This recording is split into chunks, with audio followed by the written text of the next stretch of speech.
Rudiana melarikan diri setelah diperiksa dan dinaikkan statusnya ke tahap penyidikan. Termasuk ada sebagai polisi yang faktanya ikut terjerat dalam kasus Rudiana. Kendati demikian, beberapa kuasa hukum dari Rudiana mengaku kecewa dan tak lagi dianggap selaku kuasa hukumnya. Termasuk Pitra Ramadhani yang kerap koar-koar membelanya, yakini justru mulai memundurkan diri dari pihak Rudiana. Kekuatan apa yang dimiliki Rudiana ini sehingga bisa dia mempedaya Kepolisian Negara Republik Indonesia sampai dia bisa mengendalikan, ya kan, aparat penegak hukum, mulai dari penyidik, jaksa, hakim, ya kan. Ini yang menjadi misteri yang harus digali lebih lanjut. Apa sih sebetulnya misteri dari Ibtu Rudiana ini dan kekuatan apa yang dimiliki? Kekuatan sehingga dia bisa mengatur skenario itu harus dijalankan oleh seluruh stakeholder hukum, mulai dari penyidik, jaksa, dan hakim. Karena ketika misalnya ini dari segi logika kita ikuti semua skenario dari Ibtu Rudiana ini, di mana Ibtu Rudiana itu membuat skenario bahwa mulai dari jam 9.21 terjadi kejar-kejaran sampai yang jaraknya 1 kilometer. Nah setelah itu terjatuh lalu dibawa ke lahan kosong, lalu di sana diperkosa secara bergiliran 11 orang bergantian, lalu kemudian dibunuh, dibawa lagi ke flyover supaya seolah-olah itu terjadi karena korban kecelakaan. Artinya kurang dari 45 menit. Kalau saya jadi Kapolres pada waktu itu akan saya minta dia untuk melakukan adegan seperti skenario yang dibuat itu. Apakah dia mampu melakukan adegan itu dengan waktu yang kurang dari 40 menit? Kalau bisa saya baru yakin. Apakah Kapolres pada waktu itu tidak berdaya untuk mengkaji, mengukur secara logika apakah itu pantas dilakukan? Hanya dengan waktu 40 menit. Gak usah dulu kita berbicara kejanggalan-kejanggalan yang lain. Tidak dibukanya ekstraksi data yang terdapat di dalam handphone. Tidak dibukanya CCTV. Ya kan? Tidak dilakukannya tes DNA terhadap sperma yang ditemukan. Bukan hanya APH yang diperdaya oleh Ibtu Rudiana, tetapi juga tim dokter, tim medis bisa dikendalikan oleh Ibtu Rudiana. Akhirnya kita menjadi bertanya, kekuatan apa yang dimiliki Ibtu Rudiana sehingga dia leluasa dan berkuasa penuh memiliki atas 3 lembaga hukum, ditambah dengan 4 lembaga medis kita. Ini sebetulnya yang harus dikejar lebih lanjut.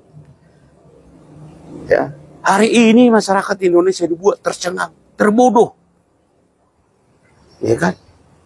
Hanya dengan skenario bagaimana supaya terbalaskan sakit hati Ibtu Rudiana atas meninggalnya anaknya. Ya kan? Terus berapa harga yang harus ditebus? Indonesia menebus 1 nyawa dari Eki ini. Harus ada 7 orang yang dipenjara seumur hidup. Dan 1 orang 8 tahun anak di bawah umur. Apakah negara dalam hal ini kepolisian negara Republik Indonesia tidak pernah berpikir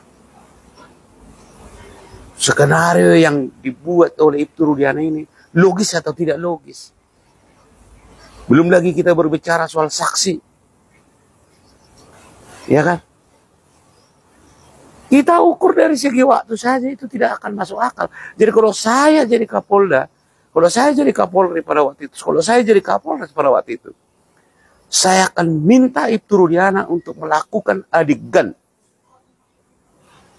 Seperti mana, seperti apa kronologis itu. Dengan waktu 40 menit. Kalau dia tidak bisa melakukan itu dalam waktu 80 menit, katakan bahwa ini adalah rekayasa. Ini adalah rekayasa. Itu mungkin pertanyaan saya untuk Ibtu Rudiana. Sekian dan terima kasih. Ibtu Rudiana mimpi jadi jenderal tuh. Ya, kamu harus tahu itu. Jenderal mimpi jadi jenderal itu. itu. Ya, lepaskanlah itu mimpinya itu. Yang kemarin udah datang, aku udah lihat ya, yang saksi Saksi udah 2 ya datang. Nah ini satu lagi bro, satu lagi nanti datang lagi. Ya satu lagi. Kalau udah yang satu ini datang real udah sidang itu apa namanya keluar. Insya Allah keluar yang 7. Ya, yang 7 ya keluar insya Allah. Tinggal nunggu satu lagi. Ya bentar-bentar lagi dia datang. Ya mudah-mudahan secepat hari itu 3 hari ini ya mudah-mudahan orang itu datang. Ya. Rudiana lagi mau dipercaya kalian. Kalau saya udah nggak percaya dari awal kasus itu dibuka sama Putri, ya udah saya ultimatum rekayasa yang namanya Rudiana titik. Udah, ya kan yang lain baru ikutan kan. Nah, dari awal penangkapan itu udah saya udah nyenggol Rudiana aktornya titik. Udah nggak kemana-mana kan, udah. Drakornya sih yang namanya Rudiana. Ini kalau Rudiana berterus terang ya, ini menyeret banyak orang juga bro. Mantan Kapolrinya, anaknya mantan bupati Bu. Mantan Kapoldanya. Emang Rudiana mau penjara sendiri? Nggak mau bro. Antara yang namanya orang ini yang merekayasa ini, yang namanya Linda, yang namanya Aep, yang namanya Rudiana dan kawan-kawan, Gugun Gumilar sama Aris Papua ini, semuanya ini akan terlibat, akan terseret di luar yang namanya kasus Pina. Mereka ini akan terseret bro. Banyak orang yang akan terseret kalau Rudiana itu nanti di sidang, jujur aja ya. Rudiana nggak mau apapun itu akan dipanggil ya kan. Banyak orang yang akan dipanggil ini nanti kalau Rudiana itu benar-benar menepati janjinya di sana. Emang Rudiana mau dia di penjara sendiri? Ya nggak mau bro. Selama 8 tahun mereka tuh sama-sama menikmati. Ya, sama menikmati. Jangan lupa. Makanya saya bilang dari awal, periksa geng-geng motor yang menutupi kasus itu, anak-anak buahnya Rudiana, periksa rekeningnya. 2016 lalu, periksa semua. Ya, termasuk yang namanya orang-orang menjadi peranan-peranan pendamping yang namanya Rudiana. Kakaknya yang namanya Pina, kakaknya Pina. Siapa itu Linda, semuanya periksa semua rekeningnya.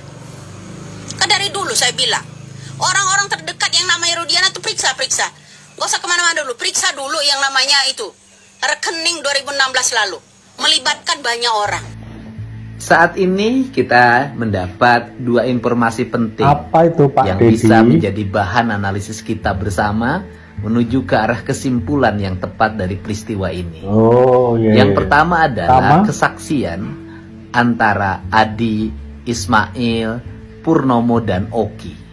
Kesaksiannya mereka satu sama lain saling melengkapi, tidak saling bertabrakan. Artinya bahwa apa yang mereka sampaikan adalah peristiwa yang sebenarnya terjadi. Adapun mengenai perkiraan jam, itu hal yang bisa dimaklumi. Karena apa? Karena orang tidak bisa mungkin mengingat peristiwa 8 tahun yang lalu, mengingat jam berapa. Dan belum tentu juga pada waktu itu mereka melihat jam berapa. Dan pasti kalau jamnya adalah sifatnya perkiraan. Kemudian muncul juga transkrip pembicaraan via SMS antara Mega, Widya, dan Vina. Dan dari pembicaraan tersebut saya melihat ada kesesuaian antara saksi fakta yang disampaikan oleh mereka yang melihat langsung peristiwa kecelakaan dengan pembicaraan tersebut. Apa isinya? Isi dari pembicaraan tersebut adalah ajakan dari Vina mengajak Widi untuk sama-sama bermain malam mingguan dan Vina dalam keadaan gembira. Gembira ria. Saya katakan sekali lagi adalah Vina dalam keadaan gembira. Kenapa Vina dalam keadaan gembira?